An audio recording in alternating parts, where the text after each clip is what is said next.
सभी को जय मसीह की। आज का जो मैसेज है वो ये है कि परीक्षाओं में कैसे स्थिर रहें।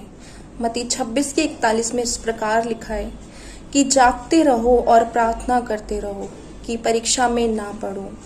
आत्मा तो तैयार है परंतु शरीर क्या है, दुर्बल है। जब हम अय्यूब के जीवन को देखते हैं तो जब उसका जीवन पूरी तरीके से बहुत अच्छा था, बहुत आशीषित था, तब वह परमेश्वर के साथ तब भी बना हुआ था। लेकिन जब उसके जीवन में उसके सारे जितने भी बच्चे थे, सारे बच्चे मर गए, जितनी भी उसकी धन दौलत थी, सारी धन दौलत छीन ली गई शैतान के द्वारा। जब उसके ऊपर लगातार परीक्षाओं पे परीक्षाएं आई, लेकिन वो फिर भी नहीं डगमगाया। शरीर में एक ऐसी बीमारी हो गई थी, उसके पूरे शरीर में जो भी थे फोड़े निकल आए थे, और वो फोड़े इतने भयानक थे कि उसको रात में बैठना पड़ता था अपने फोड़ों को खुजलाने के लिए।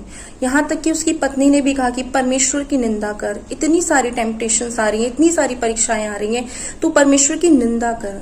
लेकिन अय्यूब ने अपने मुंह से परमेश्वर के लिए कुछ भी गलत नहीं बोला। वो बिल्कुल नहीं कुड़कुड़ाया परमेश्वर को लेके। ऐसे ही मेरे बहन भाइयों, जब हमारे जीवन में नाना प्रकार की परीक्षाएं आती हैं, बहुत सारी टेम्पटेशंस आती हैं, तो हम क्या करते हैं उन परीक्षाओं में, हम उन टेम्पटेशंस में क्या करते हैं, ये देखने वाली बात है। क्योंकि हम अपनी परीक्षाओं में तभी स्थिर रह सकते हैं जब हमारा प्रार्थना जीवन स्ट्रांग है।